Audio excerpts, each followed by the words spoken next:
is up, everybody? Welcome to The Stack. I'm Alex. I'm Justin. I'm Pete. And on The Stack, we talk about a bunch of comics that have come out this week. Kicking it off with Riverdale Presents Southside Serpents #1 from Archie Comics. Story by David Barnett, art by Richard Ortiz. So this is part of a slate of comics that Archie has started releasing that aren't exactly in continuity with the shows, but they include the characters the way they appear in the shows. So they're kind of like halfway between the monthly comics and the shows themselves. They did this with a Madam Satan one-shot spinning off of Chilling Adventures of Sabrina that we talked about. This one, of course, is spinning off of Riverdale, as the title implies. I wish I would have known that before I read it, because I read it and I was like, holy shit, everything's going to change. Yeah. Well, no, it's out of continuity. They killed some people in this comic. They straight up killed some people. I got to tell you, I mean, to start there, I was surprised how hardcore this was. Me too. This book went hard from beginning to end, and I will say I like this. To me, I mean, Archie Comics for a decade has been taking big swings with a lot of their choices, and a lot of especially their like one shots like this and their limited series. But with this, like putting it in between Riverdale, featuring Tony Topaz here, which was great, and then having both Hot Dog show up, drawn like Hot Dog from the Double Digest, as well as a murder happening involving Hot Dog. I was like, okay, we're going for it here. Yeah. So the plot of this book, if you haven't picked it up, is that Jughead is tasked by FP to go rejuvenate the serpents. FP can see that they're getting older. He wants them to go out, get some young blood in there. Things go very, very wrong.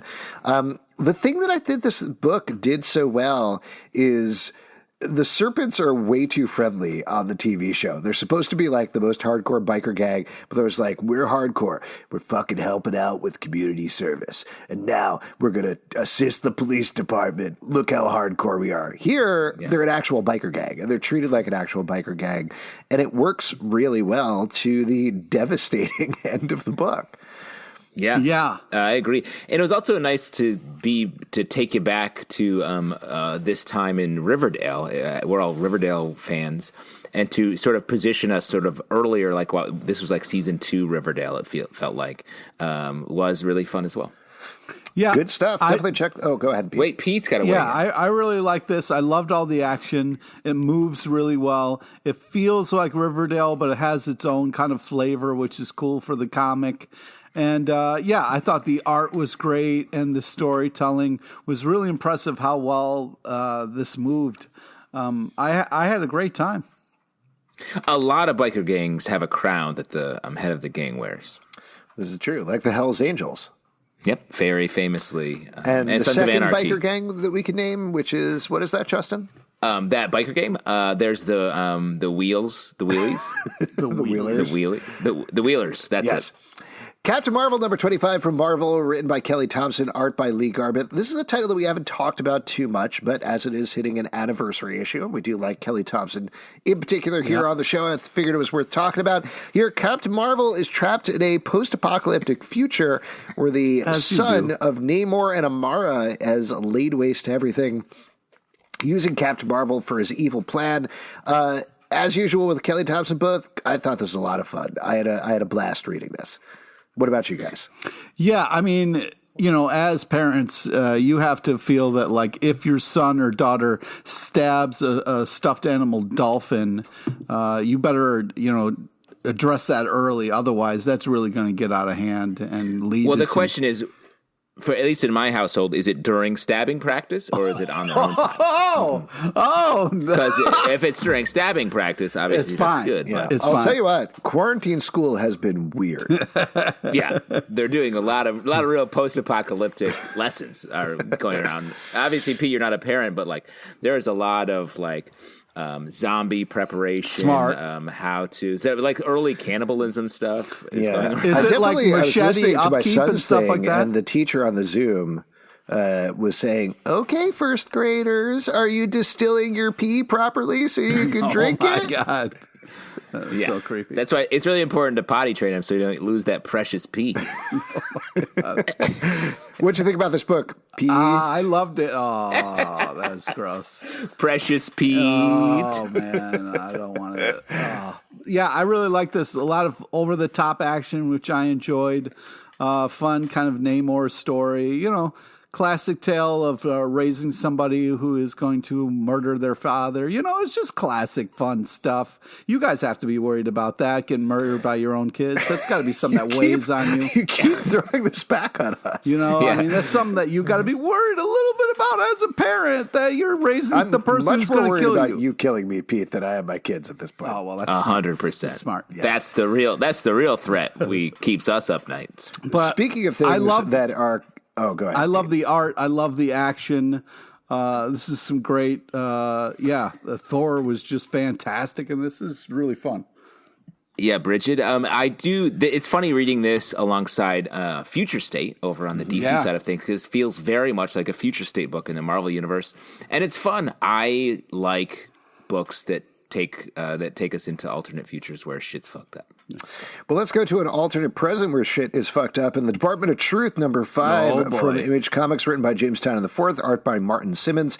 This is a big one for anybody who's reading the series. It's about a department that is tasked with taking care of conspiracy theories. Here, our main character is finding out a bunch more about the other side, Black Hat, and what's going on with them. Maybe.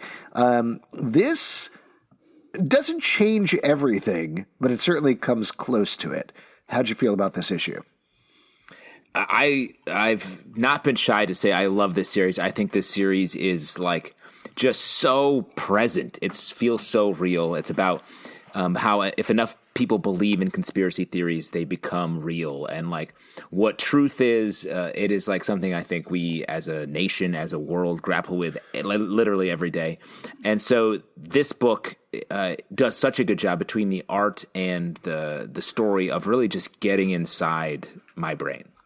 Yeah, this is really kind of crazy cool. Like the conspiracy stuff is one thing, but just the art and the storytelling on like how this all kind of unfolds for the main character that we're following here is tripped out in all the right ways. It's just really great kind of like conspiracy storytelling that kind of feeds into fears and like kind of like deep thoughts in all the right ways. I think this is a really creative book that is really doing an amazing job.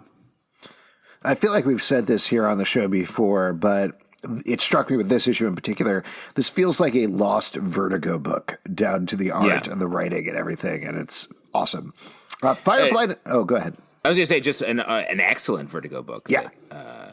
A lost Vertigo book that should have stayed lost was what I was saying. Whoa. Should have stayed in Karen Berger's drawer. Oh, come on. What? Right? Interesting. You mean drawer? Come on. You saying drawer? Drawers. Yeah, I was trying to say that. Okay. Firefly, number 25 from Boom Studios, written by Greg Pak, art by Pius Bach. So we talked about the special, The End of the Blue Sun Rising, as being an awesome Firefly story. Here, after all of this prequel stuff, we're moving beyond Serenity. We're showing what happens years later. There's some big twists here. I thought this is great. Like, as much as I like the stuff that went before, I'm very excited about this direction for the book. It tells a good story. If you have watched all of Firefly and Serenity, you can jump in right here. You don't have to read anything previous, and that is very exciting.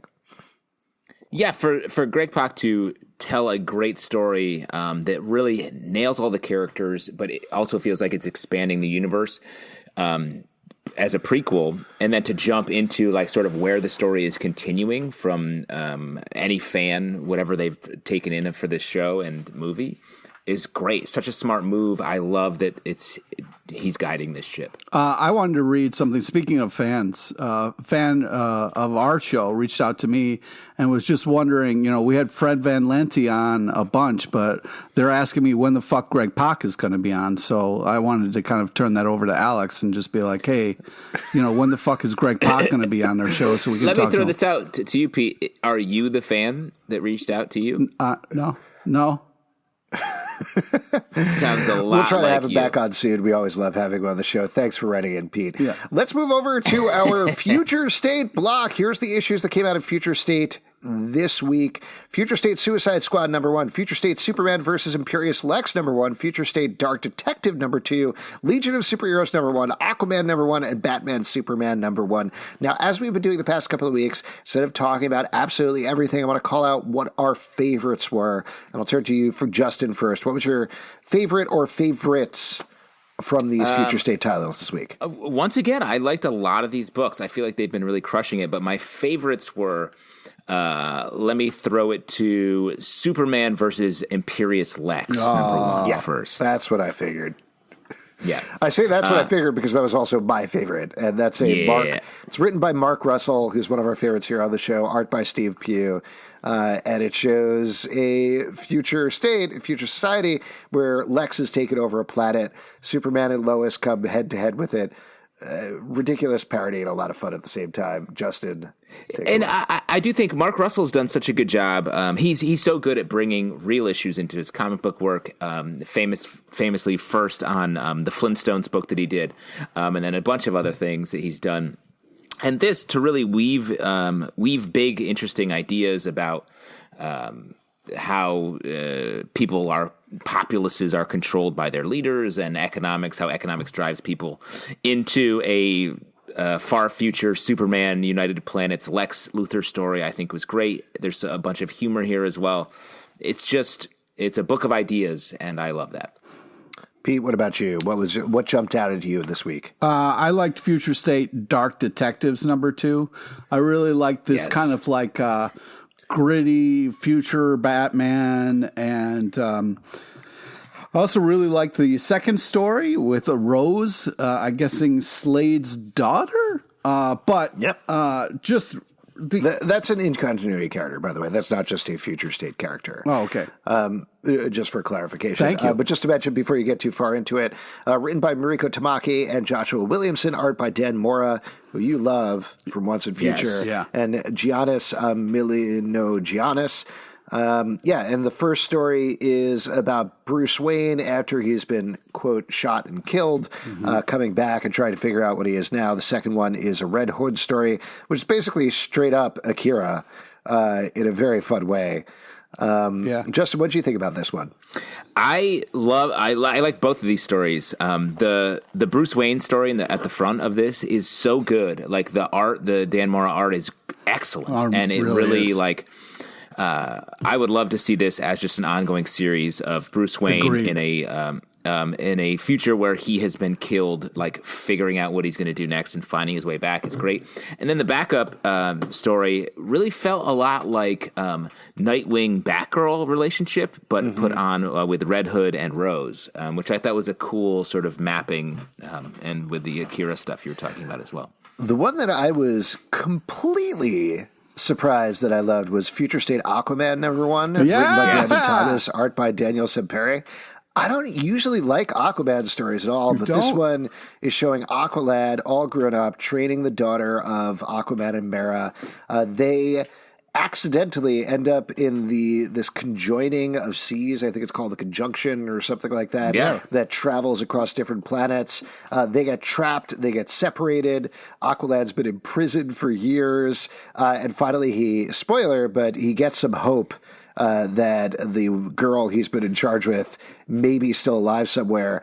This was badass. Like we were talking about, this is something that I'm like, I want to read this book. This is such a strong concept right here.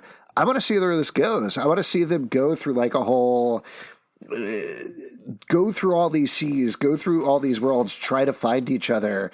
That's very exciting. And the art from Daniel Sempere is awesome as well, but fantastic. I was, my jaw dropped. I was so surprised I liked this so much. Yeah, and I really like the Black Manta stuff as well. Yeah, it was like the right amount of like beautiful tripped out colors for all these different kind of worlds and stuff. I was really impressed by it. I also want to throw it out to the Suicide Squad Future State book. This was really great as well. Really surprising, well-written, dark take, featuring a ton of characters that I didn't expect to really see together, and just really smart observations of these characters. The second story, Black Adam really looks like The Rock. It's like, holy shit! All right, guys, we get it.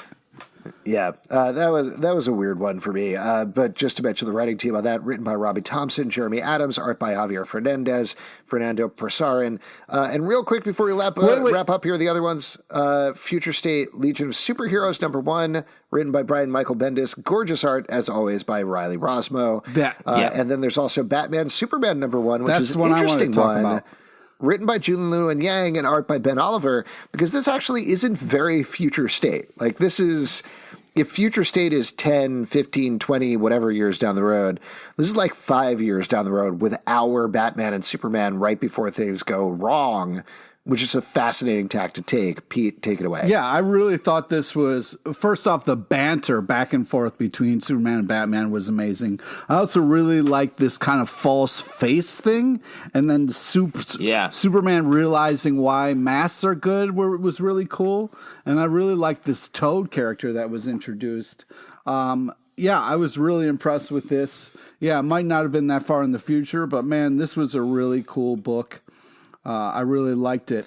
And I'm trying to think. I also read the Batman White Knight presents Harley Quinn '4, and that was totally unrelated. Hey, I'm just putting it out there. We're doing a quick review thing here, and no, but that's not.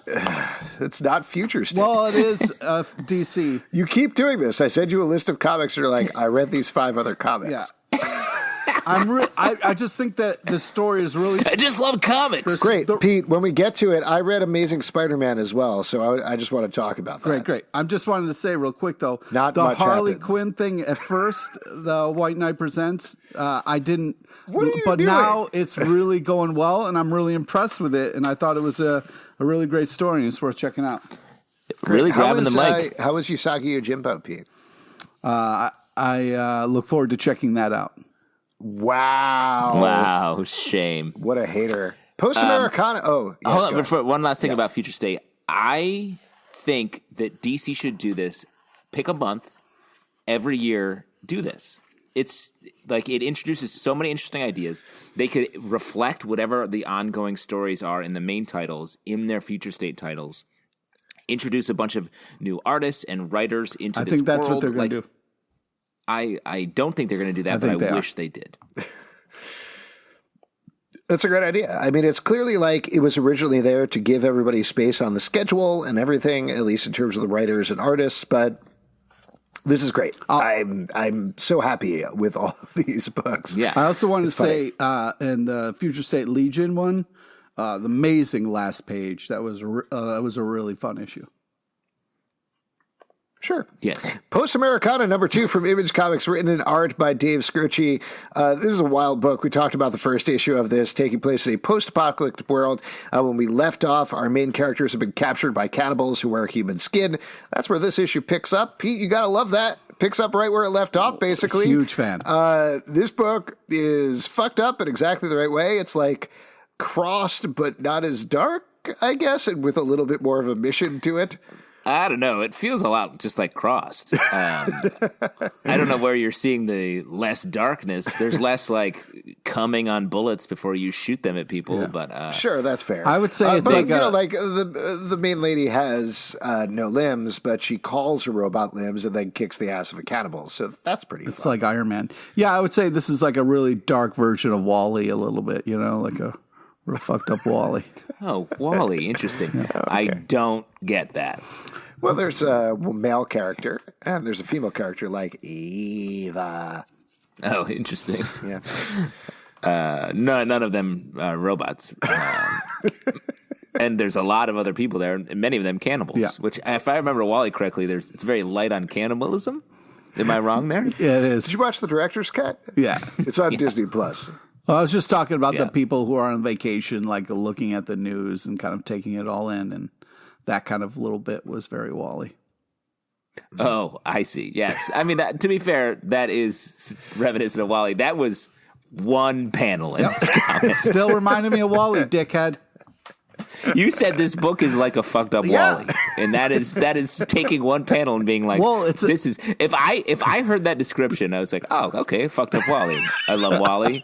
I wish it was more fucked up. Let me read it. And I was like, what's that dude Pete talking about? Because there's one panel that really reminds you of Wall-E. Okay, it's hard to argue This with is you. a fictional story like Wall-E. Yeah. My life's a lot like Wall-E, and that I occasionally watch a silent film. This book is insanely over the top on purpose, but I'm enjoying it. I am too. Issues in, and I'm excited to see where it goes. Let's move on and talk about Daredevil number 26 from Marvel, written by Chip Zdarsky, art by Marco Cicchetto and Mike Hawthorne, excuse me. I don't know why it's spelled Meek, like the character from Guardians of the Galaxy, not Guardians of the Galaxy, Thor Ragnarok, Yeah. and World War Hulk. Yeah, we could just cut this part out of it. World War Hulk Mike is right. Hawthorne. This is taking Daredevil, who is in prison, mixing it up with King in Black. It is intense and fucked up with an amazing last panel. I'll tell you what, I am like vehemently against venomizing everything in the Marvel universe. Yet I love this, and I'm not 100% sure why. Well, I think it's just really well handled. Like there's a sort of kid and parent venomization here that like is legit scary. I love the Elektra taking over. Daredevil's in prison. I love Elektra being the Daredevil on the street. That's such a fun story. To see them all having to handle the King in Black stuff is wild, and I love that it didn't take over. All the characters get to shine still. And this last bit where we, spoiler, but Daredevil gets venomized, and you get to be in his head. You love that. I loved it. I thought it was so smart. Yeah, I was really. There's a lot in this comic, which is great. A lot of very interesting ideas in this comic. The whole prison scene, and where Daredevil is getting kind of like lectured and talking about the difference between white and black, on how he can just take off the mask and be somebody else. Really powerful stuff. Really cool. It's very interesting to see Kingpin. I am not tired of this idea of like Kingpin being a public figure, and like we know him as this evil person, and he's like, it's just very, I love this idea, and I'm not sick of it, and I hope it continues to run in Daredevil. One thing that I really loved was getting to see when the moment when the mayor of New York finds out that Venom symbiotes have attacked the city. Yeah. Like, I feel like that's something that you never really get to see at all in a comic book crossover, because it's always focusing on the Avengers, focusing on the superheroes. You never get to see the government, except later on when Captain America is like, can you send out the National Guard? And they're like, yeah, absolutely. So you never get to see that moment. They're like, aliens are attacking again. You got to get out of here. Yeah. It's funny you say that, because I feel like I've heard Mayor de Blasio talk a lot about the venomization of New He York. always talks about that. I'm sick. But, I mean, to be fair, he's often jumping to conclusions. Right. Well, you remember when those Venom symbiotes attacked New York, and he's like, alternate side of the street parking has been suspended. This is very niche content. Yeah, it is. Yeah, very New York. Great content. comic, though. Let's move on and talk about Monstrous number 31 from Image Comics, written by Marjorie Liu, art by Nana Takeda. Now, we had talked about Monstrous Talk Stories, the 2-part book that came out before this. After not talking about Monstrous for a very long period of time, I thought those were awesome. So I thought it was worth checking out this book, the main book, and seeing how it's going. I still love the art in this. This is such a weird, wild world that it's fascinating to jump in with. The mythology is so different and interesting to read. But what did you guys think about it? Yeah, I agree with you. This is very much to me, and I haven't read a lot of this book, but it's very much to me like all of the cutscenes from a Final Fantasy game, just sort of put together. And I love that. So I thought this was a fun read. Yeah, the art is really impressive in this book, and it's really a lot of fun, like the different monsters and stuff and the different kind of animal people that we kind of see in this is very cool and worth checking out alone. But you guys, this has to be a dream of yours to, sit down and have like a, father-daughter conversation as you sit on a pile of skulls and just kind of have like, a father-daughter talk or a father-son talk. That's got to be something that you guys look forward to as parents. Didn't go where I thought it was, but yeah, sure. I mean, right after stabbing practice, obviously, we do sit on skulls often. Yeah. Exactly. Let's move on and talk about the other history of the DC Universe, number 2 from DC Comics, written by John Ridley, art by Giuseppe Camuncoli. Where the first issue of this book focused on Black Lightning. Here, we're jumping over to the Teen Titans, looking to two characters there. I got to tell you, I mean, this issue was phenomenal, as the first issue was phenomenal. It's fascinating personally reading this for me because I am much more familiar with what happened with Black Lightning, and there's much more touchstones in that book than here because I never read Teen Titans growing up. I had no idea what was going on there, the continuity. So this is definitely... Like, I understand this feels like the decades, but none of these stories, other than Titans Hunt, which we talked about on a live show a couple of months ago, and some of the Deathstroke stuff, none of it really feels familiar with me. But at the same time, I love this story, and I love the idea of taking two characters who are in Teen Titans, showing their diverse opinions, their diverse ideas, views of what was going on throughout the history of the DC Universe. This is such a cool project. It's very exciting. Yeah. It's just so smart the way it like takes two characters and really like weaves their stories together with observations that like a lot of the things that happen in this from the original comics are ridiculous, but to then weave them into one story with actual commentary of what a real person would think, I think it works so well. On top of that, weaving in like real world events and the perspective of these two African American characters in a world where which they talk about a lot, where it's everyone else is white essentially. It's really well done. This is necessary reading, I think, right now. Yeah, I didn't know how much I wanted this until it happened. Like, just to have that kind of commentary on the stuff that we know from the years of reading comics, and it's just so rich and great and such a cool idea.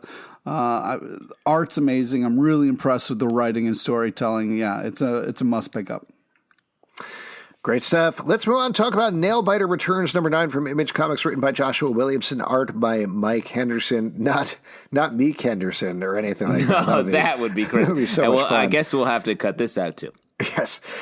So in this book, we're finally getting a lot of answers about what has been going on in Buckaroo with the Butchers. We get the veil poked back on the villain of this series. Another just great issue. Like the mythology that they keep fleshing out here is so impressive and so much fun. And we finally get the eyeball licking that I think we've all been asking for. Absolutely. I've been begging for it. I've been writing them every week. Where is it? Where is it? Where is it? Yeah, you guys are big eyeball lickers. This is right up your alley. This book has started at such a crazy place. And I think like every issue, like, oh, okay, now I understand. But it keeps getting more and more insane in such a great way. It heightens and makes things even better than you thought. I've been really impressed with the kind of unraveling of the stories, if you will. And man, this is so intense and gross and over the top in all the right ways. The art's fantastic, and man, eyeballs are gross. Yeah. But I agree, and like the amount of sort of dream logic that's been used in this book, I was really surprised by. But it's been great, and it really keeps you guessing throughout. Next one, I'm very excited, and I mean this earnestly, to find out what Pete thought about this book. X-Men number 17 from Marvel Comics, written by Jonathan Hickman, art by Brett Booth. In this issue, the X-Men in classic uniforms, X-Factor uniforms, journey to Shi'ar space and have a classic 90s style fight to save Lilandra. Pete, Saves Zandra, Lilandra, Oh, yes. this generation's Lilandra. Yeah, sorry.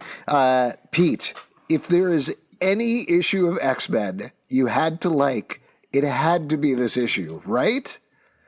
Sure. I mean, it was very kind of like, it was a little 90s art that was a little bit like, holy crap, when does this take place in the timeline? But man, yeah, it was enjoyable. I mean, that phone call was a little ridiculous.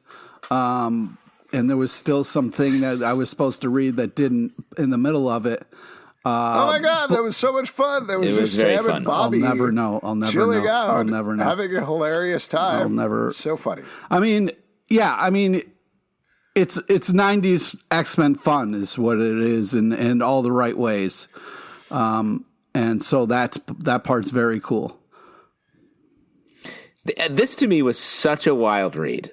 Coming off of X of Swords and everything that's been going on in the X-Men books, to read this sort of like love letter to the Chris Claremont era of X-Men, drawn by Brett Booth, with like all this like really goofy shit going on between like Sunspot and Cannonball throughout the whole issue, I was like, it just feels like Jonathan Hickman is like, I'm going to do whatever the fuck I want. Yeah. And this is what I want to do right now as a palate cleanser after X of Swords. And here it is.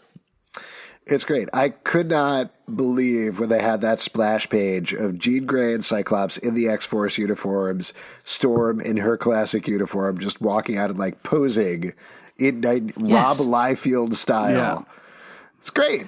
There's this panel on like page 9 or something with Storms in the front, and then behind you got like Cyclops and Jean just like flirting in the background. I was just like, this is so, and I love seeing that. Like it was, me too. I was like, it's such a flashback. And the other thing that we get a tease of here is there's going to be an actual vote online to choose the new member of the X-Men, which is so fun. I love You the think fact that's that fun? they're having fun with what? You think that's fun? Well, I do think it's fun. Here, let's list the options here, and then let's hear who everybody thinks. We've got. Can we Banshee. talk about the in the middle of this giant epic fight? She calls home for help, and we got to listen to this douchebag talk about a fire sale and how he's making money off it. Do you guys know what a fire sale is? Do you know what that? I mean, this is like it's very Yes. it's very Sunspot. Yeah. That's what he It's does. also it was fun. It was weird and fun. That's what the point of it was. Cool. What is your problem with the X-Men vote, Pete? Is it that you have to use a computer which you don't know how to use yet? yeah. That's exactly it. Let me throw it down. Let me list the X-Men: Banshee, Polaris, Forge, Boom Boom, Tempo, hugely famous Tempo, Cannonball, Sunspot, Strong Guy, Marrow, Armor. Armor. Who's your pick? Ooh, I do Armor, like interesting. Armor. I go Armor. Wait, who is on it then? Who is already on the team? Because I don't know the list of that. Obviously, Cyclops, Jean Grey, Storm. Yeah, I mean, I don't know either. I think it's sort of up in the air, maybe, Yeah. or Wait, maybe it's who was decided. the first bunch again? Banshee, Polaris, Forge, Boom Boom, Tempo. Ooh, I want to see if Storm is on the team. I want to see Forge on this team because I want to see that like old '90s tension between them. That would be Yeah, fun. they had a lot of tension. Yeah. I'm definitely going for Strong Guy. Really? Ooh, I love it. love Strong Guy. All right. He's No Boom fun Boom? character, funny character, a lot of pathos like underneath his powers. Like great character. I got to assume it's Wolverine is the other one, right? It's Wolverine, Storm, Cyclops, Jean Grey, and whoever the fifth one is. I don't know. It's a bunch of X-Men. I don't know. We don't know. Remember, every other X-Men book has been like, look, a bunch of random X-Men. It's true. All right. Let's throw it out to Pete LePage here with a gimme. Spawn number 314 from Image Comics, written by Todd McFarlane, art by Carlo Barberi. In this issue, Spawn meets a larger Spawn. Yeah. And is immediately confused Fine. why this larger Spawn would be attacking him. He's like, hey, wait, we look similar. We should be on the same size, giant Spawn. What I love about this giant Spawn, having not read many issues of Spawn before this, is it is entirely possible this large Spawn was introduced prior, or this large Spawn was just introduced this issue. Yeah. But either way is fine. And let me just throw out there, he fights a larger Spawn, is captured, and then that larger Spawn is like, it's time to meet my master, who is an even larger An Spawn. even larger Spawn, because you thought, all largest right, well, you gotta get larger in that Spawn.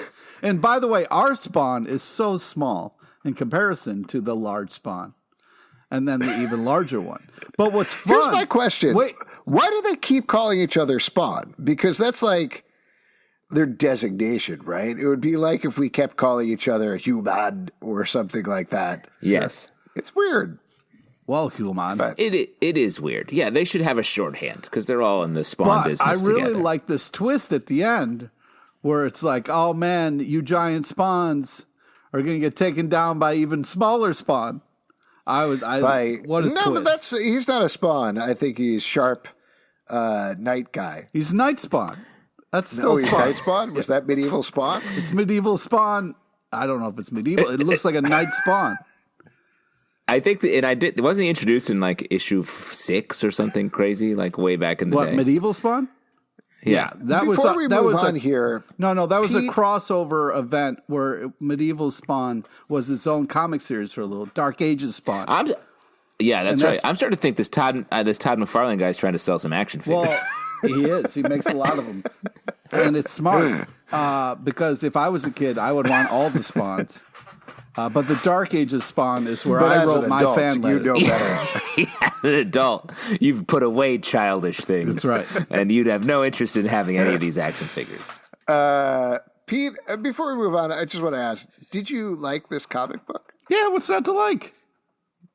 Your voice went very high. Really high-pitched answer there, Pete. And let's just, for the listener, Pete is sitting on a pile of Spawn action figures, as if they were skulls. Yes. The Last God, number 12 from DC Comics, written by Philip Kennedy Johnson, art by Riccardo Federici. This is wrapping up the first, maybe, arc of this book, but it definitely wraps up the story that we have here as our friends to try to take down the Last God, I guess. Yep. Big Checks revelations here, some big deaths. What'd you think? How'd you think about this story as a whole over the course of 12 issues? Epic. I really love the storytelling. And we mean that is like we see them in action, but as the issues go on, we get little bits and pieces of their backstory. I think done so well while telling a bigger story. The action and the lead up of the ending of this was just really well done. And, I wasn't the biggest fan of, like songs or whatever, but it really kind of fit. I loved all the back matter and the maps and stuff. This was just a fantastic, epic story that I think really 12 issues of just gold. It's really beautifully drawn. The story's great. And the fact that it ends with this, like, just great song where we see all the characters, it feels just like a montage at the end of a epic trilogy. Like, I want to see this as a TV series more than I want to see the Lord of the Rings series that's in development at Amazon. Wow. Couldn't agree more. Let's move on and talk about Something is Killing the Children, number 14 from Boom Studios, art by James Tynion IV, art by Werther Dadaria. Here we're getting our hero finally fighting back against the monsters who are the ones killing the children. Justin, I know you've been frustrated is probably too strong a word, but you've definitely felt like this title needs to get somewhere. Did you feel like it got there with this issue? Yes, it does feel like this is the issue that's sort of moving into what this arc is about. Like when so many of the issues in this arc were very much like, we gotta fight this stuff. We gotta get out there and do this. And we were getting little tidbits. This arc, let me start over. This arc felt like it was going to be this huge backstory arc, really getting us to the next phase. And then it didn't do that. And then this feels like it does. What about you, Pete? How'd you feel about this issue? I disagree a little bit with Justin. I think this continues to be amazing. I didn't think it's very good. The art is very good. The fight sequences are awesome in this book. Yeah. I've been impressed with it from start to finish, but I think that like we do kind of get to see the main girl kind of use her kind of veteran styles to kind of work her kind of magic a little bit. I'm glad we got to finally see that. And I love the whole bit about like her working out some anger issues. Oh, that just spoke to me in ways that you can't believe. But I want to get one of those masks to walk around with like that she has. I think that would be really cool. But yeah, I can't say enough great things about this book. This is really glorious. It's good stuff. Moving on to Strange Adventures number 8 from DC Comics, written by Tom King, art by Mitch Gerards and Evan Doc Shaner. In this issue, the Picts finally attack Earth. The whole Justice League is on the offensive. Adam Strange, of course, is caught in the middle. And in the backstory, finding out more about what's gone on with Adam Strange, and it is starting to feel like maybe he's the bad guy here. What do you guys think about what's going on? I mean, go ahead. You go. Yeah, so I've been a little frustrated with this up until this issue because I felt like we haven't really had enough information to really kind of piece together what's going on. And this, we get a lot of information, which is great and much needed.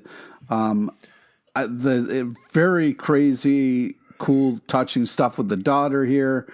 Yeah, I felt like this finally started to click for me, and I was like, oh my God, okay, now I'm understanding things a little bit more, and I want to go back and read it from the beginning.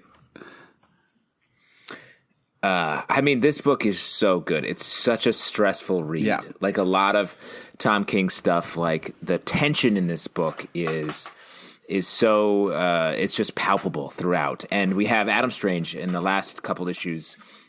We found out that he's been tortured basically for a million lifetimes, just like absolutely brutalized. And in this issue, it just rephrases him.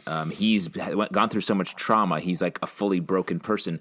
And Doc Shaner's art, like he still has these like perfectly clear blue eyes, but you just see the pain that he's in and how he is just not capable of being a hero, and that adds so much dread to the scenes with his daughter. And then meanwhile, you have Mr. Terrific and Batman trying to sort through a great sequence of the Mr. Terrific, like answering trivia questions from one of his spheres.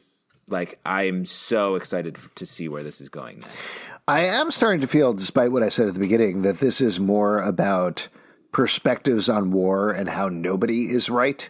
That there isn't really a villain. I know I said maybe Adam Strange was the villain, but I think it's he committed atrocities. The Picts committed atrocities. That's what happens in war. We know that Tom King has been in wars. He was in the CIA. He knows how this works.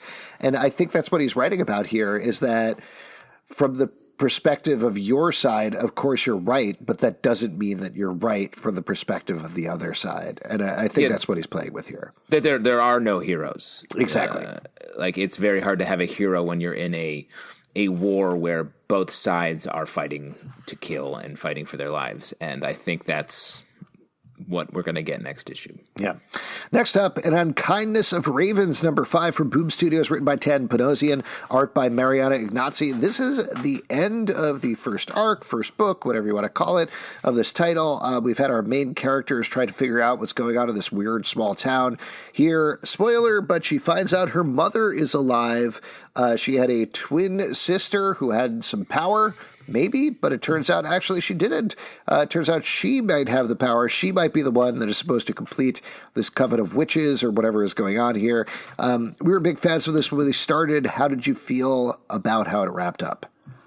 I like this so much. Like, I think it's set up a good mystery. The art is so approachable. It makes you really like feel like you're right alongside the main characters, and this last couple pages reveal like is just so sweet, and it does such a good job, especially with the art, of being very like Archie or comic book Sabrina, but having like more mature themes and more sort of deeper storytelling than those original comics. Yeah, Pete, what about you? I really like this. This continues to be a fantastic book. I've been really impressed with kind of how we're finding out the information as the story is going, and this whole thing about this kind of coven of witches called the Ravens, and it's just very cool. And I really like this kind of mother-daughter interaction. I feel like it's very kind of like old timey versus now times. This kind of like there's a bigger picture, and then but somebody just so caught up in their own shit they can't kind of see the bigger things going on. So I was really impressed with that. The art's glorious.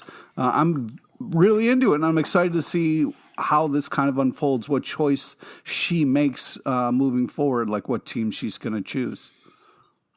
Good stuff. Last but not least, Colonel Weird Cosmogog #4 from DC Dark Horse Comics, written by Jeff Lemire, art by Tyler Crook. This is also wrapping up this title, exploring one of the members of Black Hammer. There's a big emotional catharsis that happens here as he moves forward in his history. I thought this title was awesome. Just Tyler Crook's art is phenomenal. So the writing good. is great. We've talked about this before. I've said this before, but it's like Slaughterhouse-5 in space.